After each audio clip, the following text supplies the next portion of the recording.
পাকিস্তানের উত্তর পশ্চিমে কুররামে শিয়া ও সুন্নি জনগোষ্ঠীর মধ্যে সংঘর্ষে অন্তত ২০ জন নিহত হয়েছেন এবং এতে আরও আহত হয়েছেন প্রায় ৭৫ জন। আফগান সীমান্তের কাছে কুররাম জেলায় একটা জমি নিয়ে ৫ দিন আগে বিরোধ থেকে এই ঝামেলার সূত্রপাত। এরপর সেই বিরোধ বড় আকার ধারণ করেছে। কুররামের এক উচ্চপদস্থ প্রশাসনিক অফিসার বলেছেন, প্রচুর বাড়ি ক্ষতিগ্রস্ত হয়েছে। সরকার ও অন্যান্য জনগোষ্ঠীর লোকজন এই সংঘর্ষ বন্ধের অনেক চেষ্টা করেছে, কিন্তু এতে কোনো লাভ হয়নি।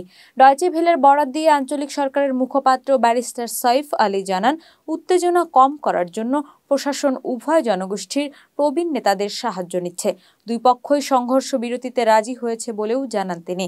জানা যায়, সাম্প্রতিক বছরগুলিতে কুররামে শিয়া ও সুন্নিদের মধ্যে একাধিক সংঘর্ষ হয়েছে। জুলাইতেও তাদের মধ্যে জমি নিয়ে বিরোধ দেখা দিয়েছিল। তখনও সংঘর্ষে বেশ কিছু মানুষের মৃত্যু হয়েছে।